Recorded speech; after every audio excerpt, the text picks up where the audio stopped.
না পেয়ে আস্তে আস্তে চোর বনে গেল। চোর বনার পরে ধীরে ধীরে যখন একটু একটু করে বড় হলো, ধীরে ধীরে ওই ছেলেটা আস্তে আস্তে কিছুদিন পরে দেখলো কি কেউ আমায় তো ভালোবাসে না, তাহলে আমি বাঁচবো কি করে। একটু একটু করে চুরি করা শুরু করলো, জানো মা।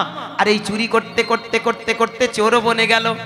যখন বাবা চোর বনে গেল, এর ঘরের কলা ওর ঘরের কচু, শুধু তাই নয়, এর ঘরের অন্ন চুরি করে, তার ঘরের সোনাদানা চুরি করে। চুরি করতে করতে একটা সার্টিফিকেট পেয়ে গেল, হরিদাস চোর। পাড়ার যারা মোড়ল ছিল তারা বললো এক কাজ করলে হয় না, ও তো ব্রাহ্মণের ছেলে, 8 বছর বয়সে ছেলেটা বাবা মাকে হারিয়েছে, তা এক কাজ করলে হয় না, ওকে একটা বিয়ে দিলে কেমন হয়। আমার মনে হয় বিয়ে দেওয়ার পরে ছেলেটার একটু মদ নীতিগুলো একটু মনে হয় পরিবর্তন হতে পারে, এসো আমরা ওকে একটা বিয়ের ব্যবস্থা করি। কিন্তু একটা বিয়ে যে হবে, বিয়ের জন্য একটা তো মেয়ে দরকার। মেয়েটা কে দেবে? আমায় আপনাদের বাড়ি কারণ মেয়ে আছে মা, যৌবন যুবতী মেয়ে, একটা ভালো ছেলে আছে, এই সেই ছেলেটা, এই ছেলেটা মা কালীর দিব্যি ছেলে হিসেবে খুব ভালো ছেলে। মায়ের মা দিব্যি করে বলছি খুব ভালো, 1 নম্বর ছেলে, খাসা ছেলে, শুধু একটু চুরি করে। বুঝতে পারছেন? সেই যে হরিদাসের কথা আলোচনা হচ্ছে, এখানকার এর কথা না। একটা ভালো ছেলে আছে, সবাইয়ের কাছে যখন প্রচার করা, কেউ রাজি হবে কি বলুন না? সবাই চায় আমার জামাইটা একটু ভালো হোক। হ্যাঁ গো মা, জামাইটা যদি একটু ভালো ইনকামদার হয়, ভালো যদি সৎ হয়, দেখবেন সব শাশুড়ি মায়ের মনে গর্ব হয়, জানিস আমার জামাইটা কত ভালো। হ্যাঁ, অন্তত মেয়েটার মনে এটাই হয় আমার স্বামী অনেক ভালো। কিন্তু স্বামী যদি চোর হয় কি হবে? অন্যরকম দাঁড়াবে। সবাই যখন সরে গেল, কে বিয়ে করবে কে বিয়ে করবে, কিছুটা পাশের একটা পাড়াতে একটা মেয়ে ছিল, সেও তো ব্রাহ্মণের মেয়ে, নাম তার পদ্মা। সে লাজ লজ্জাকে লাজ লজ্জার মাথা কে বলে উঠলো, কথা দিলাম আমি বিয়ে করব। এই আরে তুই কি ভেবেছিস, যে তুই কি জানিস, ভেবে দেখেছিস কোনোদিন ও ছেলেটা চোর, চুরি করে? আমি মেয়ের পেটে মেয়ে হলে লাইনে নিয়ে আসবো। ভালো করে মন দিয়ে শুনবেন, কীর্তনটার মধ্যে বড় মজা আছে। অনেক লীলা আপনারা শুনেছেন, আজকে লীলাটা শুনে রাখুন। আমি যদি মেয়ের পেটে মেয়ে হই, আমি ওনাকে লাইনে ফিরিয়ে নিয়ে আসবো। কারণ আমি জেনেছি, আমি বুঝেছি, আমি আমার দৃষ্টিকোণ দিয়ে বুঝেছি, ওই একমাত্র আমার স্বামী হওয়ার যোগ্য। এই জেদটা ধরেছিল মাগো দক্ষ রাজার মেয়ে। বলুন, দক্ষ রাজার মেয়ে জেদ ধরেনি? দক্ষের মোট 7টা কন্যা ছিল। এই গল্পগুলো আপনাদের অনেকবার শুনিয়েছি, আবারও শোনাই, প্রত্যেকটা কীর্তনিয়া এসে শোনায়। দক্ষ রাজার 7টা মেয়ে ছিল। 7টার মধ্যে 27টা দিয়েছিল চাঁদকে। অশ্বিনী, ভরণী, কৃতিকা, রোহিণী, মৃগশিরা, আদ্রা, পুনর্বসা, পুষ্যা, অশ্লেষা, মগা, উত্তর ফাল্গুনী, পূর্ব ফাল্গুনী, হস্তা, চিত্রা, সাথী, বিশাখা, অনুরাধা, জ্যেষ্ঠা, মূলা, উত্তাষাঢ়, পূর্বাষাঢ়, উত্তরভাদ্র, পূর্বাদ্র, রেবতী, সাথী, ধনিষ্ঠা, মূলা, শতভিষা। এই 27টা মেয়ে বিয়ে করেছিল চাঁদ। 13টা মেয়েকে বিয়ে দিয়েছিল কশ্যপ মুনির সঙ্গে।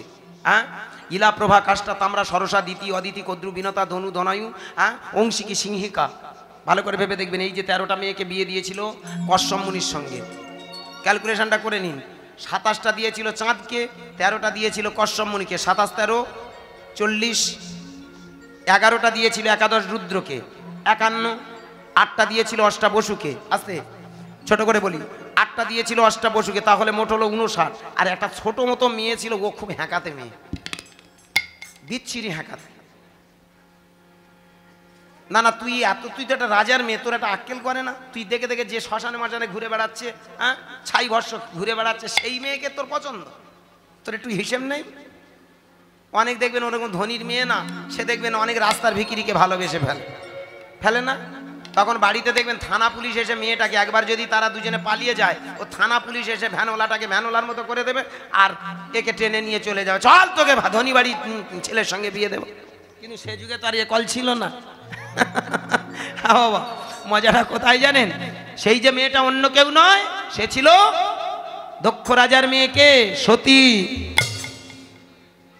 তাই না? দক্ষ রাজার মেয়ে সতী, সে কাকে ভালোবাসলো? আমার ভোলানাথকে ভালোবাসলো। ভালো করে ভেবে দেখুন কেন ভালোবেসেছিল। ওই মেয়েটা ছোটবেলা থেকে, ভালো করে মন দিয়ে শুনবেন, কীর্তনটার ভিতরে একটা রহস্য লুকিয়ে আছে, কথাগুলোর মধ্যে একটা জাদু লুকিয়ে আছে। ওই মেয়েটা ছিল একটা সাধিকা। সাধিকা তো নাকি পৃথিবীর মধ্যে সব থেকে বড় বৈষ্ণবী কে? কে মা? বৈষ্ণবী কে? আমার মা পার্বতী তো সতী পৃথিবীর মধ্যে সব থেকে বড় বৈষ্ণব, আর সব থেকে বড় বৈষ্ণব আমার বুড়ো ভোলানাথ। তার মতো বৈষ্ণব হয় না, আর আমার পাগলির মতো বড় বৈষ্ণবী হয় না।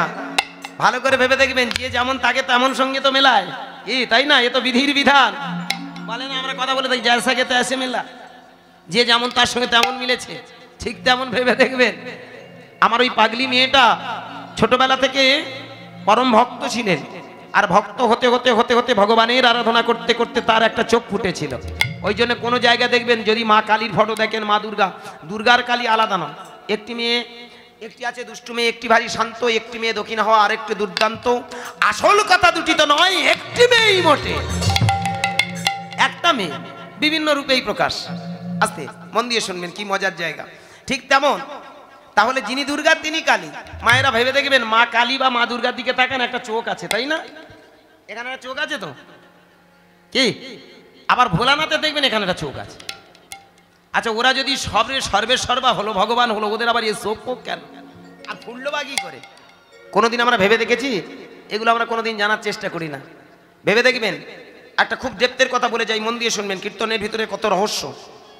আমাদের যে ষাটচক্র আছে, ষাটচক্র, আপনারা এখানে যারা সাধন ভজন মার্গের মানুষ আছেন, এই ষটচক্র যদি না জানা হয়, আপনি সারা জীবন হরিনাম করে কোনো ফল পাবেন না। একটু আস্তে।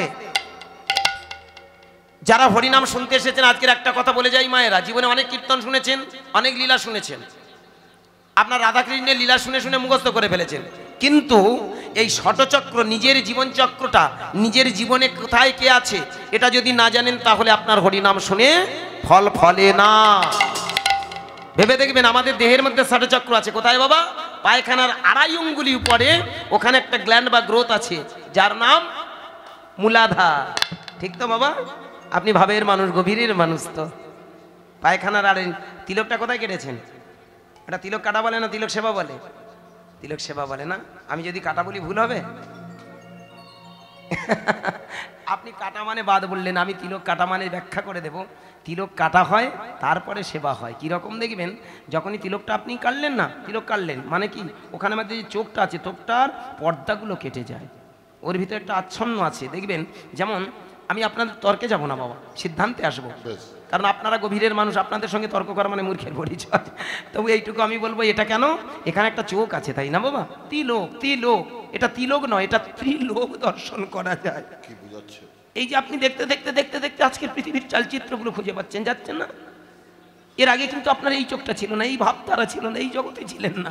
কিন্তু যেদিন থেকে এইভাবে জগতে এসেছেন, আপনি এই পৃথিবীর সব রূপ, রস, গন্ধ, স্পর্শ সব অনুভব করতে পেরেছেন। একটার পর একটা যেন ভিতর থেকে বলে দিচ্ছে, একটার পর একটা যেন জানিয়ে দিচ্ছে, এইখানে এই চরিত্র, এই পৃথিবীতে এসেছি আমাদের ফিরে আসা দিনগুলোকে আরো সুন্দর করতে হবে। যেটা ভুল করেছি সেই ভুলটাকে সংশোধন করে বর্তমানে দিনটাকে ভালো করতে হবে, আগামী দিনটা যেন আরো সুন্দর হয়। এই তো ভূত, ভবিষ্যৎ, বর্তমান, এই ত্রিলোক। নিতাই গৌর হরি বল। তারই জন্য আজকের আগে প্রথমে কি করতে হয়? আমাদের পর্দাটা কেটে ফেলতে হয়। হরি নাম রূপ শক্তি দিয়ে, হরি নাম রূপ অস্ত্র দিয়ে আমাদের অনর্গল এইখানে বসে আমাদের কীর্তনটা গাইতে হয়। আমি পরে ব্যাখ্যা করছি, ভালো করে মন দিয়ে শুনবেন। আস্তে। আমাদের মূলাধার, পায়খানার আড়াই আঙ্গুলি উপরে এখানে যে চক্রটা আছে তার নাম মূলাধার। কুলকুণ্ডলিনীতে একটা শক্তি লুকিয়ে আছে, ওর নাম হলো রাধা শক্তি। রাধার উপরে নয়, রাধা বাইরে নয়। এই যে রাধা কৃষ্ণের যুগল মূর্তি দেখছেন, এটা তো বাইরের মূর্তি, তোমার ভিতরেও সেই রাধা শক্তি আছে। এই রাধা আর এইখানে আছে কৃষ্ণ। কথাটা শুনতে খারাপ লাগলো, এটা চরম সত্য। কি বাবা? কুলকুণ্ডলিনীতে রাধা শক্তি লুক্কায়িত, ওটাকে টেনে নিয়ে ভালো করে ভেবে দেখবেন, কৃষ্ণ যখন বাঁশি বাজায়, রাধারানী তখন পাগলিনী হয়ে কৃষ্ণের সঙ্গে মিলতে চায়। আমাদের ভিতরে রাধা শক্তিটা কুলকুণ্ডলিনীতে, আর মূলাধার, স্বাধিষ্ঠান, মণিপুর, অনাহত, বিশুদ্ধ আজ্ঞা, অবশেষে এইখানে আছে সহস্রা, যেখানে বাবা ঠাকুর অনেকে শিখা রেখেছেন, চৈতন্য রেখেছেন। মানে কি, এটা দিয়ে কি শেখায়? তোমার চৈতন্যের পুরুষ এইখানে তার বাস। এই জন্য অনেকে নামে চৈতন্য রাখে, ন্যাড়া হয়ে চাবড়াখানে মাল রেখে লাভ নেই। আমি নিন্দা নয়, ইনসাল্ট নয়, খুব ঠান্ডা মাথায় ভাববেন। বর্তমান দিনে দেখবেন এই ধরনের ওই চাবড়াখানে মাল রেখে সাধু হয়ে ঘুরে বেড়াচ্ছে, দেখো আমি কত বড় পণ্ডিত। না, আপনারে বড় বলে বড় সেই নয়, লোকে যারে বড় বলে বড় সেই হয়।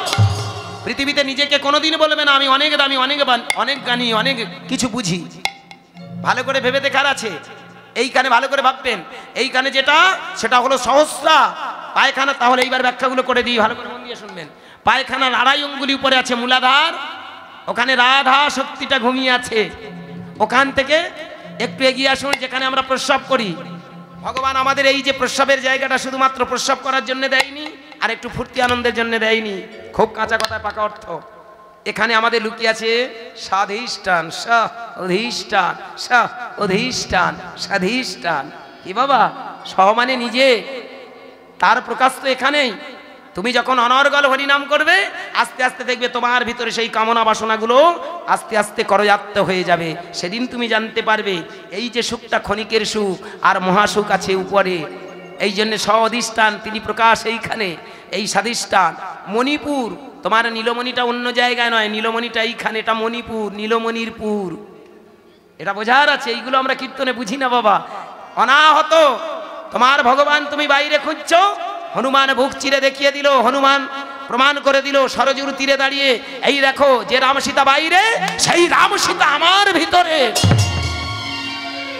এখানে প্রমাণ করে দিল ভগবান বাইরে থাকে না, হৃদয় মন্দিরে। বিশুদ্ধ অনর্গল যদি তুমি কৃষ্ণ নামের নামী হও, তোমার মুখ দিয়ে কোনোদিন মিথ্যাচারণ হবে না।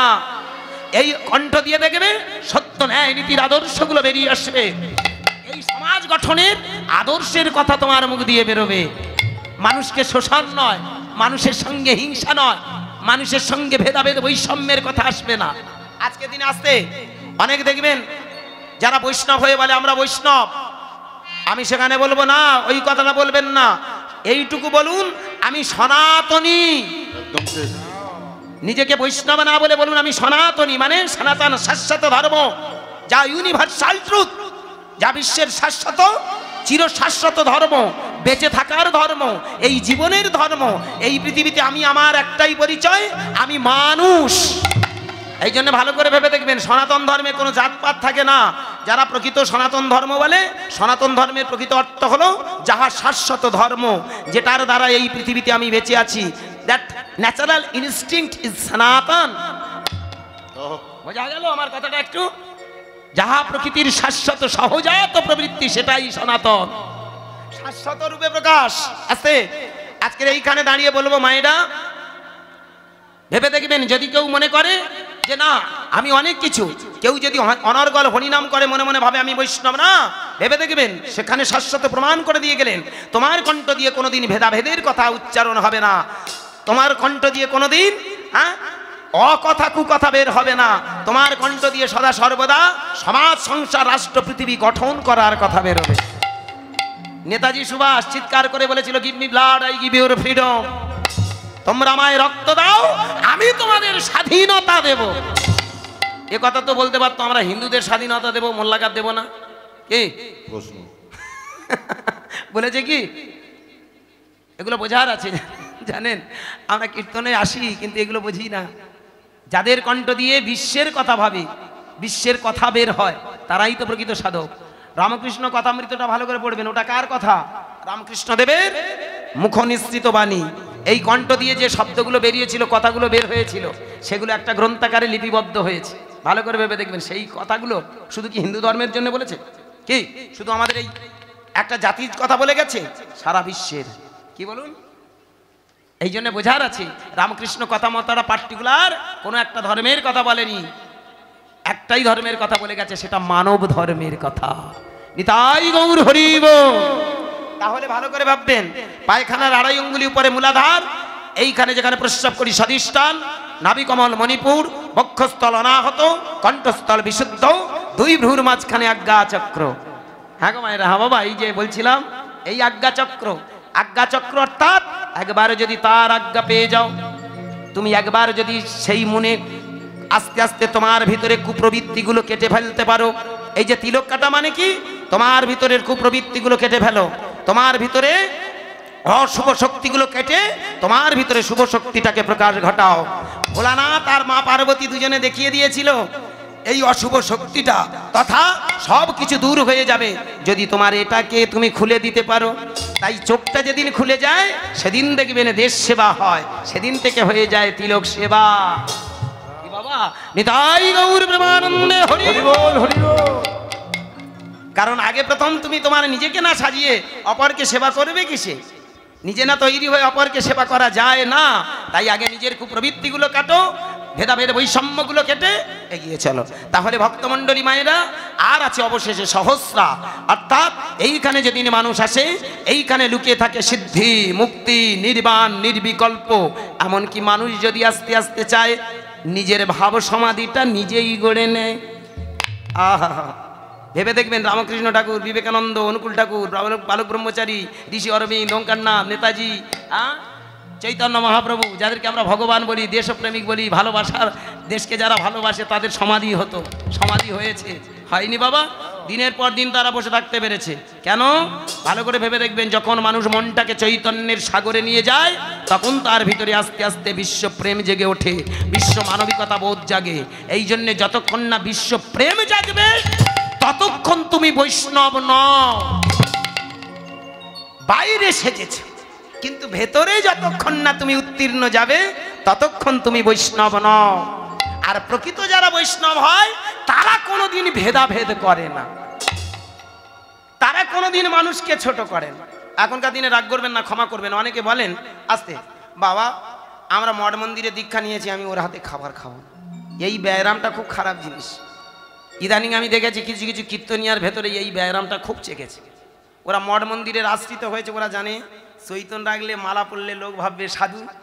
আর এই সুযোগে আমার রেটটা বাড়িয়ে আমি চেষ্টা করব আমি কিসে এসি রুমে বাস করি। একটা চৈতনধারী কীর্তনিয়াকে ফোন করেছি, বাবা আমাদের হরিবাসরে একবার হরিনাম করে যাবে না বাবা? অনেক আশা, আপনার মতো একটা ভক্তের পদরজ পাবো, কৃপা করে আপনারা আপনি একবার আমাদের হরিবাসরে আসুন, দুবার আসতে হবে না, শুধু একবার চান্স দিন, আপনার মুখের কথাগুলো শুনবো, ভক্তদের শোনাবো। আমার নিজের হরিবাসরে, জানো আমার নিজের বলতে গেলে আমার বাড়ি গ্রামের হরিবাসরে। তা হঠাৎ আমি ফোন করেছি, সবাইকে আমায় দিয়ে ঠেলে দিয়েছে, বলে তুই তো ওর সঙ্গে একসাথে গান বাজনা করে বেড়াস, তা নে না একটু অন্তত কথা বল না। তা আমি বলি আচ্ছা ঠিক আছে বলছি। যখন দেখি আমি বলি, বাবা ঠাকুর আমি একটু গান বাজনাও করি, একটু ছোটোখাটো কীর্তনিয়া, দয়া করে আমাদের হরিবাসরে একবার চান্স দাও। মাগো সেই চৈতনধারী কীর্তনিয়াটা আমার ফোনটা ধরে বলে কি করা হয়? আমি বলি আমিও একটু ছোটোখাটো চিটিং বাজ। মাইরিমা বলো মা কম টাকা নেই বলে বড় চিটিং বাজ বলবেন না, আমি ছোটোখাটো চিটিং বাজ, আমি একটু ছোটোখাটো। হ্যাঁ মা বলো মা, আপনাদের স্বামীগুলো ইনকাম করে 500 টাকা ইনকাম করতে কাল ঘাম ছুটে যাচ্ছে না? 1000 টাকা ইনকাম করা মানে খুব হলো, 2000 টাকা যদি হয় মানে হাই, 3000 টাকা হলে আরো হাই, কিন্তু যদি 5000 টাকা হয়? আমার বউ এই জন্য গর্বের সঙ্গে বলে আমার স্বামী কীর্তনিয়া। আমি বলি দেখিস পাটা যেন মাটিতে থাকে, যেন আকাশে যেন উড়িয়ে ফেলিস নি, হাত দুটো যেন ডানা বানিয়ে ফেলিস নি, তাহলে খবর খারাপ। হ্যাঁ, কারণ ভগবান দিয়ে ধন বুঝে মন ভরে নিতে কতক্ষণ। কি বাবা আজকে দিয়েছে কত চেল্লাচ্ছি, কয়েক সেকেন্ডের ভিতরে ভুলিস্বাদ করে দিতে পারে। দেনেওয়ালা সে নেনেওয়ালা সে। ভক্তমণ্ডলী যাই হোক, মাগো ফোন করেছি, তার চৈতনধারী কীর্তনিয়াটা আমায় বললো কত, বলে 90,000। চৈতনের দাম 90,000? হ্যাঁ বাবা না না, তোমরা নিরামিষ খাচ্ছ, চৈতন রাখতেছো বলে তোমাদের এত দাম কি করে হয়? ঠিক। আমাকে বললো টাকাটা কি আর আমি এমনি নিচ্ছি, আমার আশ্রম আছে। আমি বলি বাবা তোমার আশ্রমটা আগে না গরিব দুঃখী আগে?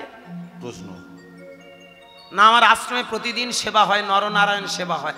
আমি বলি মানুষের রক্ত চুষে আর নরনারায়ণ সেবা করার কোনো মানে আছে? হ্যাঁ বলুন, এদিকে গরিব মানুষগুলো খেতে পায় না হরিবাসর বন্ধের পথে, আর ওরা ওদিকে আশ্রম ঠেকাচ্ছে। ভগবান আসবে, ভগবান ভাসবে। আমি বলবো পা দুটো জড়িয়ে ধরে, প্রয়োজন নেই। কেন এই কথাগুলো বলি, বড় দুঃখ। আবার কি জানেন, বলে দেয় বাবা আমরা ওখানে সেবা করব, ওমা মায়েরা ওখান থেকে সব আসবে। এই সেদিন দেখলাম হুগলির একটা কীর্তনিয়া, সেদিন দেখি গোমা হাঁড়ি কুড়ি দেখি সব হরি সেই গাড়ির মাথার ওপর, হায় দেখি চচ্চড় করে নেমে আসতেছে হাঁড়িগুলো, কড়াগুলো। আমি বলি কি ব্যাপার হলো, হাঁড়ি কুড়ি চচ্চড় করে নেমে আসে কেন? বলে ওরা এখানকার কোনো কারুর হাতে খাওয়া চলবে না, হ্যাঁ ওরা মোটামুটি রান্না করে খাবে। খুব ভালো কথা। আমায় এসে এইবার শুধু বলে বাবা ঠাকুর দাও আমাদের বিধি ব্যবস্থা করে দাও, আমরা আলাদা খাবো। মাগো একটা বুড়ি কি কষ্ট করে গোমা চাল করে রেখেছিল, বুড়ি বলে বা যাই হোক বৈষ্ণব সেবা হবে, তুমি এক কাজ করো বাবা আমার এই চাল কটা তুমি নাও। আমার চাল দিল, আলু দিল, সব দিল। ভালো করে ভেবে দেখুন, সংসারী মানুষ কত মুখ পুড়িয়ে পুড়িয়ে চাল বের করা বলুন তো। হাঁড়ি কোনোদিন পুড়িয়ে চাল বের করেছেন তো? আপনারা গ্রামের মানুষ, আর বলবো কি। চাল ওই যে ধানের ভিতর থেকে মাল বের করতে না কাল ঘাম ছুটে যায়। একবার পোড়াও রে, কাঠ পোড়াও রে, সিদ্ধ করো রে, আবার ওটা জলের ভিতরে চুবাও রে, আবার টেনে বের করো রে, আবার সেদ্ধ করো রে, আবার রোদে শুকাও রে, তারপর আবার মেশিনে নিয়ে যাও রে, চাল বার করো রে, তবে মাল বেরোবে। বলুন, সেই মালটাই এত কষ্ট করে সংসারী মানুষ বের করলো, আর পট করে এসে বললো আমরা বৈষ্ণব, আমরা মাগো ওই মেয়েটার হাতে রান্না খাবে না। বলুন, আপনি রান্না করে দিন, খাবে না। আপনার ঘরের আলু, আপনার ঘরের চাল, আপনার ঘরের ডাল, সেটা সব লাগবে, কিন্তু আপনার হাতে রান্না খাওয়া চলবে না। এটা আমার কি চৈতন্য মহাপ্রভু কোন জায়গায় লিখে গেছে, নাকি নিজেরা লিখে লিখে কাঁড়ি করেছো? বাবা, এ ব্যবসাটা বন্ধ করে দাও, আর সনাতন ধর্মের এই সর্বনাশটা করো না। চেষ্টা করো মানুষকে ভালোবাসা, সব থেকে বড় কথা। আস্তে, আমি সেই যে নায়ের পক্ষ থেকে বললাম, বাবা তা ওই হাঁড়ি কুড়ি চচ্চড় করে নামলো, ওদের চাল নামবে কখন, ওদের আলু নামবে কত? বল কেন আমাদের এখান থেকে চাল আলু দেওয়া হবে না? এটা বড় অন্যায়। সব সময় মাথায় রাখতে হবে, মানুষকে ভালোবাসো, মানুষের প্রতি কর্তব্য করো, মানুষের প্রতি শ্রদ্ধা করো। নিজেকে বাহাদুরি কেনার জন্য বৈষ্ণব সাজিও না। ভেবে দেখবেন, ধর্ম মানে আলাদা নয়, ধর্ম মানে ধরে রাখা। একে অপরের প্রেম প্রীতি ভালোবাসা দিয়ে যদি আমরা বুকে জড়িয়ে ধরতে পারি, তবেই তো সাধক। নিমাইয়ের মতো মানুষটা দেখেছেন, তৎকালীন দিনের বাঘা বাঘা মুসলমান, নবাব হোসেন সহ চাঁদ কাজী, নবাব দর্জি, জগন হরিদাসের মতো মানুষগুলোকে বুকে জড়িয়ে ধরে। আর এদের একটা সংসারী মানুষকে বুকে জড়াতে কষ্ট হয়। এরা কারা ভাই? এরা কোন দেশের মানুষ, কোন প্রবৃত্তি নিয়ে চলে? প্রশ্ন। আমি সেইখানে দাঁড়িয়ে বলবো, চক্র ফাটিয়া ফাটাওনি, তাই বুঝতে পারোনি। বাইরে সাজিয়েছ, ভেতরে নয়। ভিতর বাহির দুই সমান রেখো ভাই। মানুষ যদি কেউ হতে চাও, অন্তর মন্দিরে সুন্দর হবি যদি, গোবিন্দের চরণে শরণ লও। কাক কেন তুমি ভাই ময়ূর সেজে জগৎকে ঠকাতে চাও?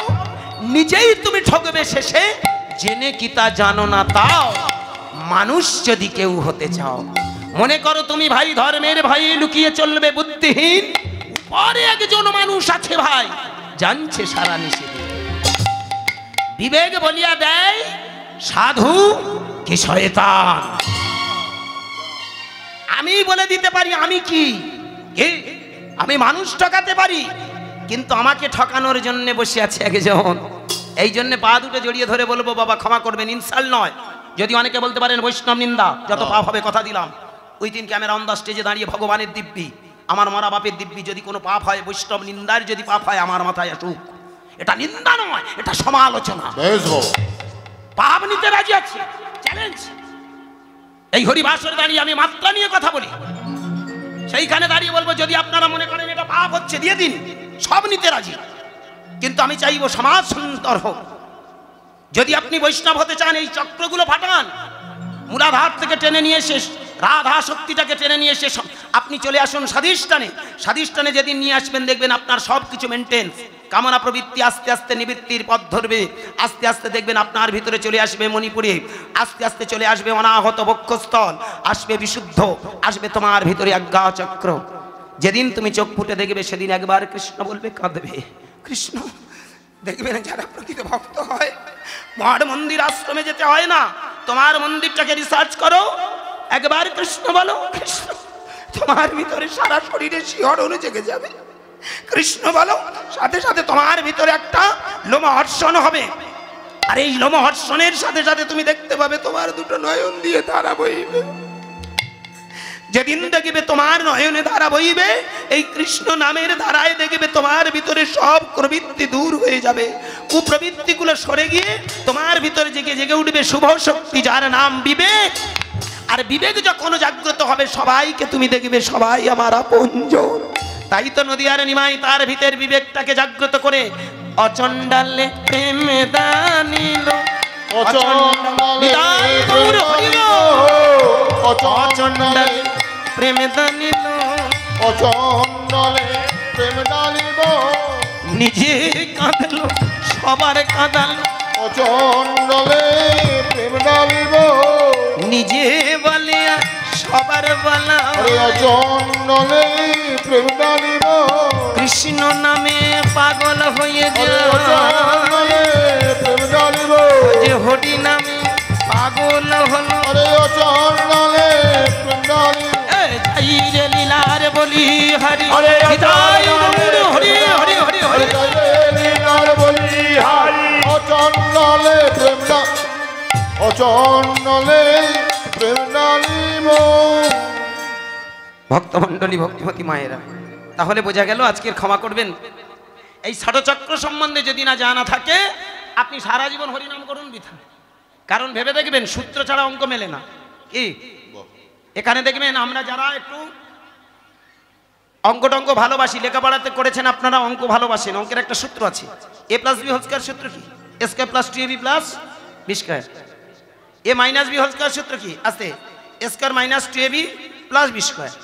এই যেমন সূত্র আমাদের জানা হলে অঙ্কটা মিলবে। আমি গান গাইতে এসেছি, এখানে গান গাইতে এসে যদি আমার তাল যদি জ্ঞান না থাকে, কোথায় ক মাত্রা কত ফাঁক কোথায় কি যদি না যায়, আমি গান গাইতে পারবো কি? ও বাদারে কীর্তন হবে। কাহর বা গান গাইতে গেলে আমার 8 মাত্রা, একটা তেওড়া গাইতে গেলে 7 মাত্রা, কি একটা ঝাপতাল গাইতে গেলে 10 মাত্রা, একটা ত্রিতাল গাইতে গেলে 16 মাত্রা, একটা সমতাল গাইতে গেলে 28 মাত্রা। এগুলো যেমন আমাদের আইডিয়া না থাকলে আমরা গান বাজনা করতে পারি না, ঠিক তেমন সাধন ভজন করতে গেলে আগে চক্র সম্বন্ধে জানতে হয়। দ্যাট লাইফ ইজ ম্যাথামেটিক্স, জীবনটাই অঙ্ক।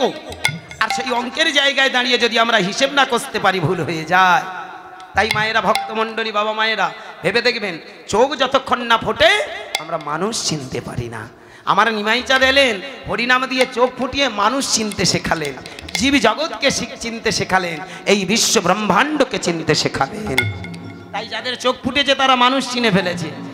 এতক্ষণ লীলার ভিতর থেকে অনেক সরেছিলাম, এবার এগিয়ে যাই। ওই মেয়েটার জানেন চোখ ফুটেছে, ও বুঝতে পেরেছে এই হবে আমার প্রকৃত স্বামী। আজে তোমরা যাই বলো তাই বলো, আমি কিন্তু ওই চোর স্বামীকে ভালোবাসি, আমি ওকেই বিয়ে করব। যথাসময়ে বিয়ে হয়ে গেল। আর বিয়ে হওয়ার পরে কিছুদিন এমনি করে সংসারে জীবন কাটল। মায়েরা, মা একটা কথা মনে রাখবেন, নারী হতে জীবের সৃষ্টি আসতে, নারী হতে জীবন ক্ষয়, ঘোর জগতে নারীর মায়া বুঝে ওটা ভীষণ দায়।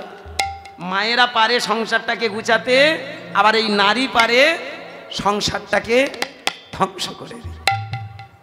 পৃথিবীতে নারী শক্তিটা এমন একটা বড় শক্তি বলে বোঝানো যাবে না। দেখেছেন মেয়ে একটা যদি জন্মায়, কোনোদিন শাঁখের ফুঁ দেওয়া দেখেছেন? অনেকে জোর করে দেয়, কিন্তু লিগ্যালি মেয়ের যখন একটা মেয়ে হয় কেউ শাঁখের ফুঁ দিতে চায় না, কিন্তু একটা ছেলে হলে শাঁখের ফুঁ দেয়। আমরা কোনোদিন ভেবে দেখিনি কেন দেয়া হয়। আমার গুরুজি, তার চরণে প্রণাম জানাই, আমার শ্রদ্ধেয় তত্ত্বের গুরু, তর্জার গুরু, কবিগানের গুরু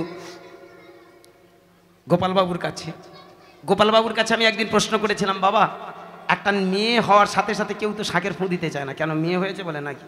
ও মেয়ে পরের বাড়ি চলে যাবে, টাকা পয়সা ঝেড়ে চলে যাবে, ওই জন্য না। বলে সেই যখন ঝাড়তে এসেছিস বাপের তো ঝেড়ে চলে যাবি, তো শাঁখ বাজিয়ে কী হয়, এই জন্য তো নাকি? কি বলবেন তো আপনারা কিছু? বহু দিনের জাম তো বাবা। নারী হয়ে নারীকে দেখবেন বেশি ঘৃণা করে, করে না?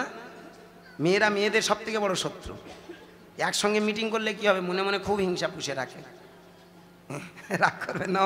আমার মনে হয় ওই হিংসার জন্য মনে হয় শাক বাজায় না নাকি, আমার কি মনে হয় জানি না। হরিবল।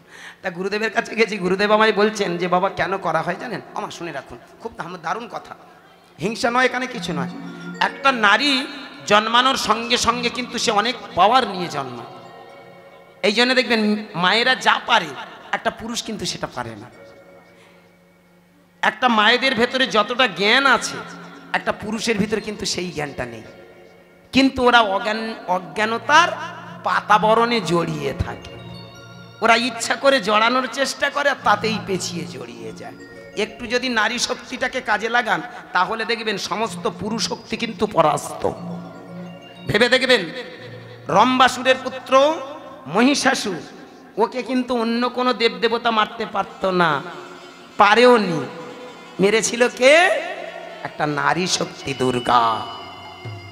শুম্ভ নিশুম্ভর মতো দৈত্যকে নিধন করেছে কে? কোনো পুরুষ শক্তি নয়, সেখানে নারী শক্তি। রামচন্দ্র যখন রাবণের সঙ্গে যুদ্ধক্ষেত্রে গেল, মুন্ডটা যখন বারবার কেটে ফেললো, একবার রাবণ কেটে ফেলে, রাবণের মুন্ডটা কেটে ফেলে, অট্টহাসি হাসে। রামচন্দ্র দেখলে কি একবার করে অট্টহাসি হাসে, মুন্ডটা কেটে ফেলে দিয়ে আবার জুড়ে যায়। বিভীষণের কাছে এসে বলল, বিভীষণ তুমি তো নারী নক্ষত্রের হিসেবে জানো,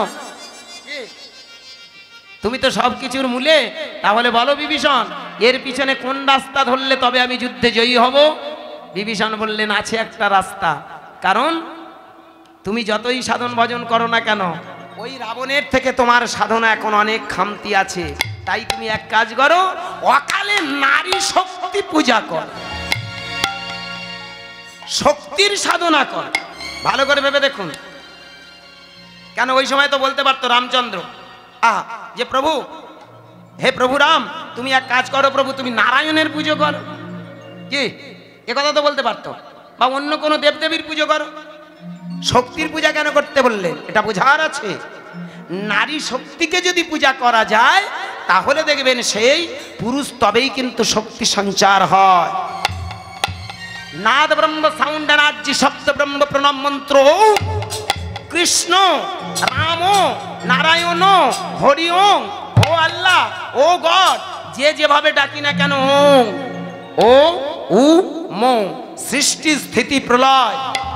ভালো করে ভেবে দেখবেন, আমরা যে শাঁখের ধ্বনিটা করি, ওই শাঁখের ধ্বনিটার দ্বারা কি হয় জানেন? ওঙ্কার ধ্বনি ভেসে ওঠে। কি ওঠে না? শাঁখের ধ্বনিটা, এটা খুব ডেপথের কথা। শাঁখের ধ্বনিটা যখন করি কি শব্দ আসে? দেখুন ওঙ্কার ধ্বনি, এটা দেয় কেন? যাতে করে ওই পুরুষের শক্তিটা বৃদ্ধি হয়ে যায়। হ্যাঁ, ওদের যে ভালো করে ভেবে দেখবেন, 16 কলা নিয়ে মায়েরা জন্মায়, আর একটা পুরুষ যখন জন্মায় 14 কলা নিয়ে জন্মায়। আমার গুরুজির কাছে এই জন্য আমি প্রশ্ন করলাম, তা বাবা এই যে কেন করা হয়? বলে একটাই কারণে, যাতে ওদের ভিতরে শক্তি সঞ্চার হয়। কিন্তু নারী শক্তিতে আর বাড়াতে হয় না, নারী শক্তি শক্তি নিয়ে জন্মায়। এই জন্য মায়েরা ভালো করে ভেবে দেখবেন, আপনারা জানেন না আপনাদের ভিতরে কত শক্তি আছে, শুধু আপনারা ওটাকে ভুলে থাকেন। আপনি শুধু এইটুকু ভাবেন, আমি একটা সংসারী মেয়ে, হ্যাঁ আমি একটা সংসারী মেয়ে। এই জন্য ভালো করে ভেবে দেখবেন, কৃষ্ণের মতো মানুষ রাধারানীর পায়ের কাছে পড়েছিল, পড়েনি?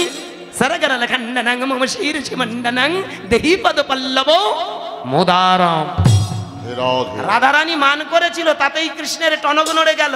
রাধে মান ত্যাগ করো, তোমার ওই চরণ দুটি আমায় দাও, তোমার শক্তিতে আমি শক্তি নিয়ে জন্মাই, তোমার শক্তিতে শক্তি নিয়ে আসি।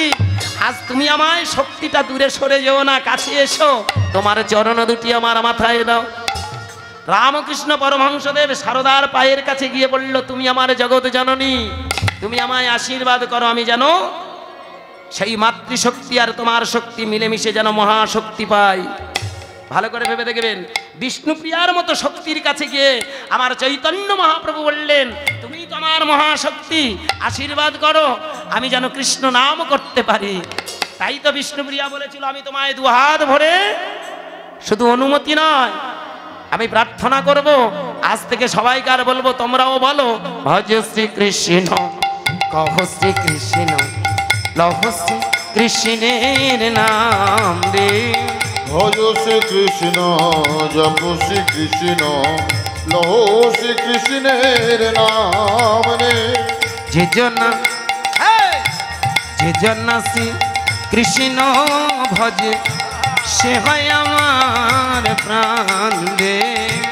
যে জন শ্রী কৃষ্ণ ভজে, সে হয় আমার প্রাণ রে। যে জন শ্রী কৃষ্ণ ভজে, সে হয় আমার প্রাণ রে। যে জন শ্রী কৃষ্ণ ভজে, সে হয় আমার প্রাণ রে। ভজ শ্রী কৃষ্ণ, কহ শ্রী কৃষ্ণ, লহ শ্রী কৃষ্ণের নাম রে। ভজ শ্রী কৃষ্ণ, জপ শ্রী কৃষ্ণ, লহ শ্রী কৃষ্ণের নাম রে। জয় জয় শ্রীকৃষ্ণ চৈতন্য মহাপ্রভু কি, নিতাই চাঁদ কি, হরি নাম কি। জয়। আপন আপন গুরু কি, জয়। মহাপ্রসাদ কি, জয়। হরিসভা কি। জয়। এইবারে জেনে নেব ওপারের অবস্থাটা কি। ভক্ত মন্ডলী, আমার ভক্তিমতী মায়েরা, সেই মেয়েটা ঠিক করে ফেললো ওই লোক আমার সাই। চোরকে বিয়ে করে বসলো, দিন কেটে যায়, রাত কেটে যায়।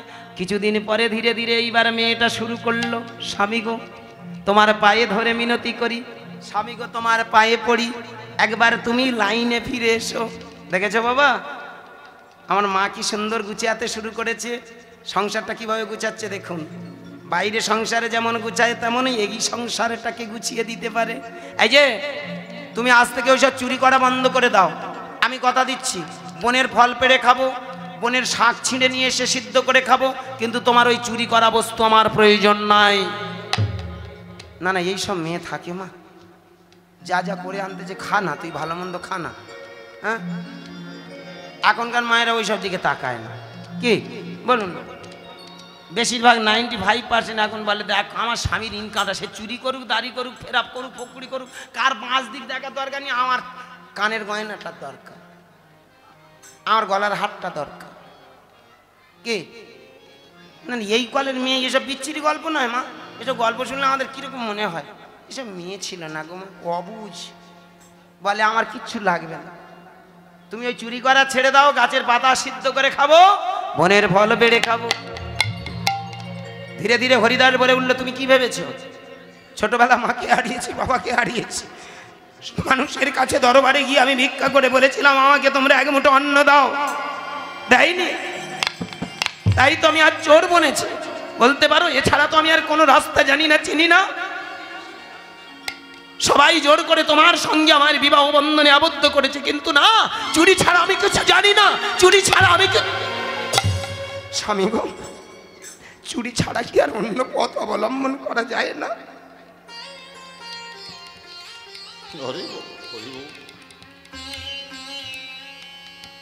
আমি কথা দিলাম, আমি কথা দিচ্ছি, তুমি যেটুকু আমার জন্য বনের ফল পেড়ে আনবে সেইটুকু খেয়ে আমি দিনাতিপাত করব।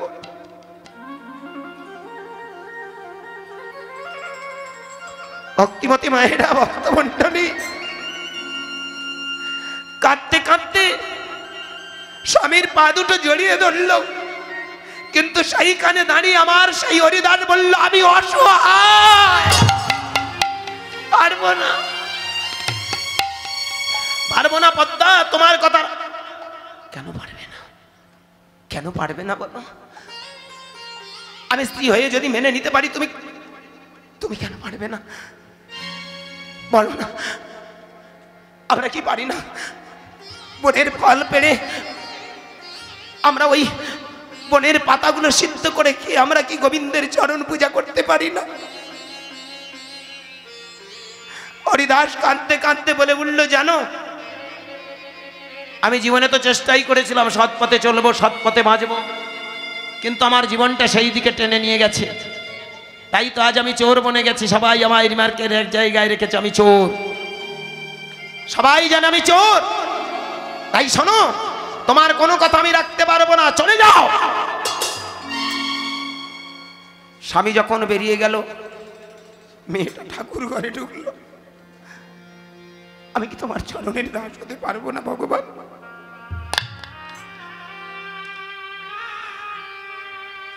আমি কি তোমার চরণের কাঙাল হতে পারি না?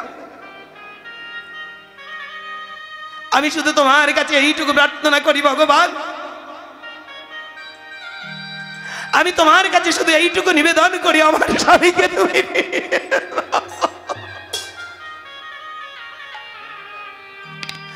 আমার স্বামীকে যেন আমি সৎ পথে ফিরিয়ে আনতে পারি, তুমি রাস্তা বলে দাও ভগবান। মনে মনে চিন্তা করলেন, চালাকির দ্বারা মহৎ কাজ করতে হবে। পরের দিন সকালবেলা উঠে স্বামীর দিকে তাকিয়ে বলছে, স্বামী গো তুমি আমাকে খুব ভালোবাসো তাই না? মানে না না, বলছিলাম তুমি আমাকে ভালোবাসো তো? ভালোবাসা এই কথাটা মুখে বলা যায় না, যদি কেউ বলে আই লাভ ইউ, জানবেন সব থেকে সে সিটিংবাজি করার জন্য এই কথাটা বলেছে, ও ধান্দায়। ভালোবাসবে ওইভাবে ভালোবাসা নয়, চোখে চোখে হয়, মনে মনে হয়, কি আর কেউ যখন বলবেন আই লাভ ইউ তখন জানবেন ও ধান্দায় ভালোবাসবে বলেছে। ও দিন কত পরে ওই মুখ দিয়ে বলবে আই হেট ইউ। কি জানি লাভ লোকসানের বিচার যারা করে তারা জানে। ওই লাভ লোকসানের বিচারটা যারা বলে তারা জানে ওদের লাভ লোকসান হচ্ছে। তাই ভক্তমণ্ডলী, আমার ঠাকুমা কি সুন্দর। পৃথিবীতে বড় জানেন মজা, হৃদয় আছে যার সেই তো ভালোবাসে। প্রতিটি মানুষের জীবনে প্রেম আসে। প্রেম করেনি একজন? কেউ হাত তুলে বলুন তো আমি প্রেম করিনি, ভালোবাসিনি কাউকে। বলতে পারবেন? তুই বললে হবে, তুই এখন কি জানিস? আর একটু হোক তো ধরে রাখা দায় হয়ে যাবে।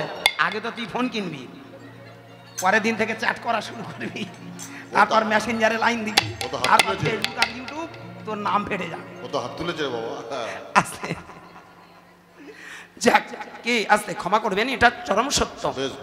মানব জীবনে ভালোবাসে না এমন কোনো মানুষ নেই। কেউ গোপনে ভালোবাসে, কেউ ওপেনে ভালোবাসে। তবে প্রকৃত যারা ভালোবাসে তারা কোনদিন মুখে বলে না। বিষয়টা কি রকম দেখুন, আজকে স্বামীর দিকে তাকিয়ে বলছে কি গো তুমি আমায় ভালোবাসো, মানে বেশ তাই যদি হয়ে থাকে তাহলে আমার একটা কথা তুমি রাখবে। কি? আমি শুনেছি না ওই যে দূরে না ওই যে বটগাছের গোড়ায় একটা গুরুদেব আছে, ওই গুরুদেবের কাছে একবার দীক্ষা নেবে। তুমি তো ব্রাহ্মণের ছেলে, তুমি তো ব্রাহ্মণের ছেলে, তাই ব্রাহ্মণের ছেলে হয়ে যদি তোমার ভিতরে সেই ব্রহ্ম জ্ঞান না থাকে তাহলে তুমি কেমন ব্রাহ্মণ?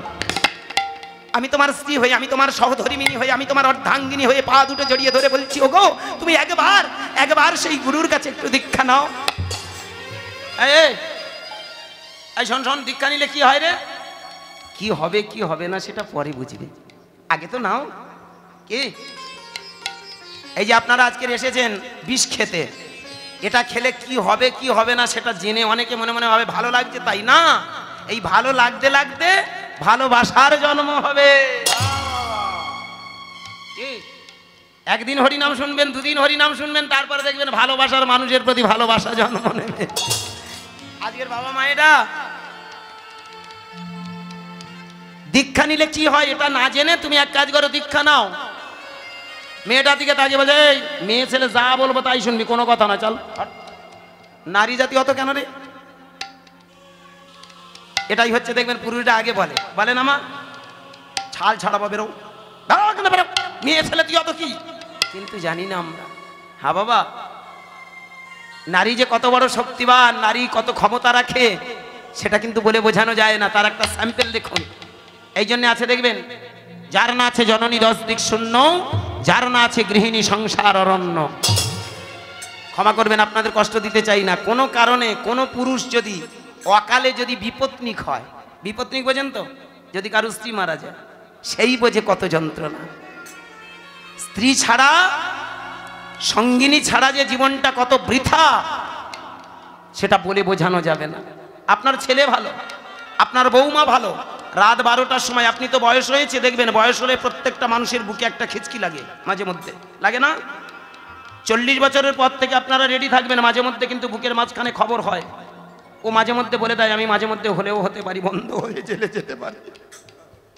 এই মাঝে মধ্যে দেখবেন ও মাঝে মধ্যে খবর দিয়ে দেয় আমি যে কোনো মুহূর্তে, মাঝে মধ্যে ওই জন্য খিচকি লাগে, দেখবেন। আর সেই সময়টা মনে হয় এই বুঝি মরে যায়। কি গো মা এটা? রাত 12টার সময় দেখবেন কোনো মানুষ যদি বিপত্নিক হয়, সেই সময় দেখবেন তার হয়তো বুকে ব্যথা হলো, ও খোকা আমায় একটু জল দিবি বাবা, বৌমা ও বৌমা আমায় একটু জল দাও না বৌমা। ওই জলটুকু পেতে দেখবেন অনেক কষ্ট। ওই জলটুকু পেতে গেলে আপনার অনেক টাইম ওয়েট করতে হয়।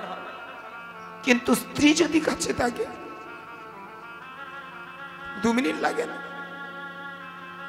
এই জন্য নারী যে কত শক্তি, নারী যে একটা পুরুষের কত কাছের মানুষ বলে বোঝানো যাবে না। দেখবেন কোন মানুষের যখন স্ত্রী থাকবে তখন সে প্রাণপণে ছুটে এসে ওই রাত্রে সে জল নিয়ে এসে তার বুড়োটার কাছে বলে, ও বুড়ো তোমার কিচ্ছু হয়নি, এই তো আমি আছি, কিচ্ছু হয়নি, বুকে ব্যথা করছে, ও হয়ে থাকে, একটু অম্ল অ্যাসিড হয়েছে, একটু গ্যাস হয়েছে, তোমার কিচ্ছু হয়নি। এই জন্য ভাববেন বাবা, ক্ষমা করবেন একটা কথা বলি, শৈশবকালে মায়ের আঁচল, আর বার্ধক্যে স্ত্রীর আঁচল। অনেকে বলে যেদিন থেকে আমার ছেলেটাকে বিয়ে দিয়েছি শালা জানোয়ার হয়ে গেছে, একদম অমানুষ হয়ে গেছে, বউ মাগের ভেড়া। কি রাগ করবেন না, অনেকে বলে থাকি আমরা ও শালা মাগের ভেড়া হয়ে গেছে, বাপ মা চেনে না। হ্যাঁ, এত কষ্টে মানুষ করলাম, হ্যাঁ রে, আজ তোর বউ তোর আপন হয়ে গেল, তোর মা কেউ নয়, তোর বাবা কেউ নয়। আমি বলবো এই কথাটা বলা মানে সেই বাবা মা নয়। রাগ করবেন না, কথাটা ভাববেন। একটা মেয়ে ঘর ছেড়ে, বাবা মা ছেড়ে, সংসার ছেড়ে, সব ছেড়ে ছুটে আসে একটা মানুষের মুখের দিকে তাকিয়ে, তার ভালোবাসা, তার প্রেম প্রীতির জন্যে। কত বড় ত্যাগ জানেন একটা নারী চরিত্র। ঘর ছেড়ে, সংসার ছেড়ে ছুটে আসছেন একটা পুরুষের কাছে, সেই পুরুষটার মুখের দিকে তাকিয়ে। আপনি কোথায় যাবেন? আপনি যদি মনে করেন আমার ছেলেটাকেও পাগল করে তুলেছে ওষুধ, আরে কথায় কথায় এখন ওষুধ বের হয়, ওই মেয়ে ওই মাগি ওষুধ করেছে, মাগি বলি তো, বলে ওই মাগি ওর ওষুধ। আমার রাগ করবেন না, গালটা বলার সঙ্গে সঙ্গে বাড়ি এ বাবা হরিবাসনে না, কথাটা খারাপ না, যেটা বলি সেটা জেনে বলি। আমি তর্জাওয়ালার কাছ থেকে গান শিখে দাঁড়িয়েছি, এই জন্য আমি বুকের পাটা নিয়ে কথাগুলো বলতে পারি। মাগ কথাটার অর্থ কি জানেন? মাগ থেকেই মাগি কথাটা এসেছে। মাগ ভালো করে ভেবে দেখবেন, মাগ ভাতার বলে না, মাগ ভাতারের মিল নেই। ভাতার কেন বলা হয়? একটা অচেনা ভালো করে ভেবে দেখবেন, পুরুষের সঙ্গে একটা মেয়ে সব কিছু বিসর্জন দিয়ে একটা মানুষের হাত ধরে। ভালো করে ভেবে দেখবেন, ওই ভর্তৃ মানে সব কিছু বিসর্জন দিয়ে যে মেয়েটা আজকের তোমার কাছে এসেছে, এই ভর্তৃর সমস্ত দায় দায়িত্ব যিনি বহন করেন তাকে আমরা গোদা বাংলায় বলি ভাতার। মাগ মানে চাওয়া। এ পৃথিবীতে সবাই কিন্তু আমরা প্রত্যেকটা স্ত্রীর কাছে চাই না। এই গান ছেড়ে গিয়ে কি গো কোথায় গেলে গো, একটু জল দাও তো দেখিনি, এই ভাত বাড়ো তো, এই এক কাজ করো, একটু একটা পাখা নিয়ে আনো তো, এক কাজ করো একটু লবণ দাও তো। আমরা ভিক্ষা মাগি, চাই না। এই যে মাগা মানে কি? মাগ মানে চাওয়া, মাগ মানে চাওয়া। বলে না ভিক্ষা মাগতে এসেছে, ভিক্ষা মাগা মানে কি? চাইতে এসেছে। আমরাও পুরুষরা প্রত্যেকটা নারীর কাছে চাই। ভালো করে ভেবে দেখবেন, যারা জ্ঞানের জ্ঞানী হয় তারা ব্রহ্মজ্ঞান চায়, আমরা যেমন বাস্তবে চাই, এটা মোটেই খারাপ কথা নয়। তাহলে ভালো করে ভেবে দেখবেন, যাকে নিয়ে আসা হয়েছে সব কিছু বিসর্জন দিয়ে একটা পুরুষের হাত ধরেছে, সেই জায়গায় দাঁড়িয়ে যদি কোনো মা বলে আমার ছেলে স্ত্রী পাগল, তাহলে জানবেন সে মায়ের উপযুক্ত নয়। কেন বলবো? রাগ করবেন না, কথাটা ভেবে দেখবেন। আপনি আপনার ছেলেকে ভালোবাসেন তো? আপনার ছেলের যদি কোনো জায়গায় ঘা হয়, কোনো জায়গায় কেটে যায়, আপনি কষ্ট পাবেন না? পাবেন তো? তাহলে আপনার যে যাকে বৌমা বলে ঘরে নিয়ে এসেছেন, খুব ভালো করে ভাববেন, আপনার বৌমা যাকে বৌমা করে নিয়ে এসেছেন ও তো আপনার ছেলের অর্ধাঙ্গিনী। তাহলে সে যদি কষ্ট পায়, আপনার ছেলে, ভালো করে ভাববেন, তাকে যদি কষ্ট দেওয়া হয় সেদিন থেকে কিন্তু সেও কষ্ট পায়। আপনি চাইবেন আপনার ছেলেকে কষ্ট দিতে? কথাটা খুব পারবেন, খুব বোঝার আছে। এই বুঝতে শিখিনি বলে ও অবুঝের মতো আমরা সংসারে অশান্তি করি। কীর্তন শোনো বাবা। হ্যাঁ বাবা, এই জন্য বোঝার আছে মায়েরা।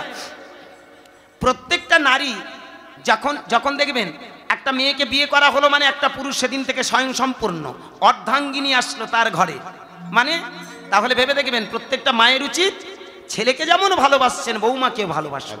আবার অপোজিট বিপরীত দিক থেকে যে নতুন এসেছো তাকেও বলবো, পৃথিবীতে তুমি ভেবে দেখো, যে রাত থেকে তুমি সিঁদুরটা পড়লে সে রাত থেকে কিন্তু ভেবে দেখো তো তোমার ভগবান পাল্টে গেল না? যখন তোমার বিয়ে হয়নি তখন তোমার ভগবান কে ছিল? বাবা মা। কিন্তু যেদিন থেকে আমি তোমার সিঁথিটা রাঙিয়ে দিয়েছে, সেদিন থেকে কে ভগবান হলো? স্বামী। এখন স্বামী যদি তোমার ভগবান হয়, তাহলে ভগবানের বাবা মা কে হবে তোমার? ভগবানের বাবা মাটা তোমার কে হবে? কালসাপ হবে, নাগিনী, সাক্ষিনী।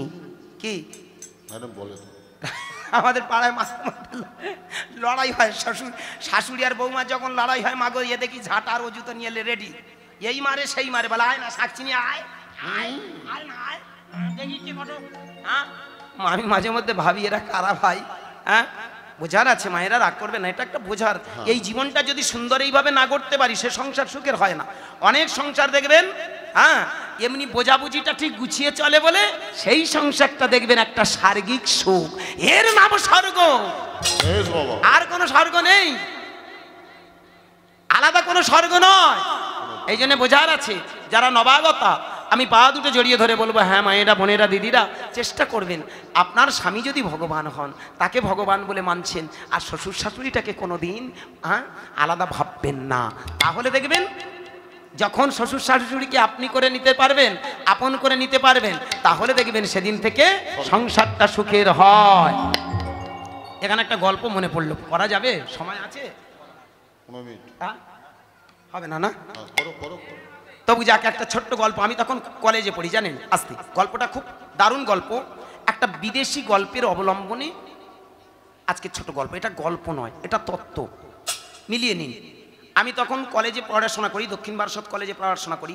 আমার কলেজের প্রফেসর, ইংলিশের প্রফেসর, আপনারা অনেকে যদি যান দেখবেন দক্ষিণ বারাসতে একটা কলেজের প্রফেসর, ওনার নাম এন রয়, প্রফেসর নিরঞ্জন রয়। আপনারা হয়তো চিনলে চিনতে পারেন, একটু যারা পড়াশোনা করেছেন বা একটু খবর রাখেন। এন রয় এখন অনেক বয়স হয়েছে আস্তে। ওনার বাড়ি অ্যাকচুয়ালি ঘোষালের চক, মানে জীবনমণ্ডলে হাট থেকে একটু ভিতরে যেতে হয়। উনি এখন থাকেন সল্টলেকে, দুটোই ছেলে, একটা আমেরিকাতে থাকে আর একটা আমাদের কলকাতাতে, ওখানেই মোটামুটি চাকরি করেন, দুটোই ছেলে। তা যাই হোক, ওনারই কাছে আমার গল্পটা শোনা। গল্পটা কত বড় দামি কথা দেখুন।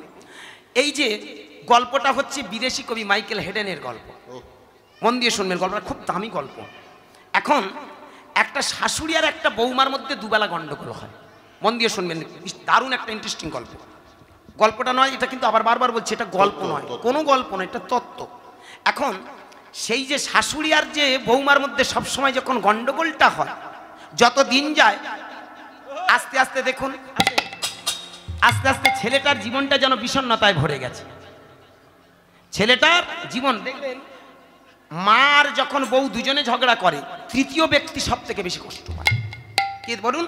প্রত্যেকটা সময় বাড়িতে দেখবেন মার বউ যখন ঝগড়া করছে তখন দেখবেন তৃতীয় ব্যক্তিটা খুব কষ্ট পায়। সে মনে মনে ভাবে আমি বিয়ে করে কি না অন্যায় করেছি। কি এটা কিন্তু প্রত্যেকটা বাড়ি সংসারে হয়।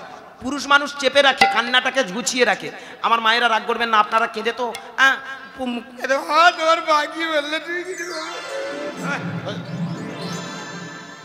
কি আপনারা কেঁদে মনটাকে খালাস করেন, কিন্তু পুরুষের মনটা ওইভাবে খালাস হয় না, সে কিন্তু আড়ালে আবডালে গিয়ে কাঁদে। এখন যখন শাশুড়ি আর বৌমা এমনি করে লড়াই হচ্ছে, দ্বন্দ্ব হচ্ছে, মিল হচ্ছে না মনে, এখন ছেলেটা বাইরে চলে যায়। এখান থেকে স্টার্ট মাইকেল হেডেনের গল্প। এটা ইংরাজি কবিতার গল্প, এটা ইংলিশ বিদেশি গল্প, আমেরিকার একজন বিখ্যাত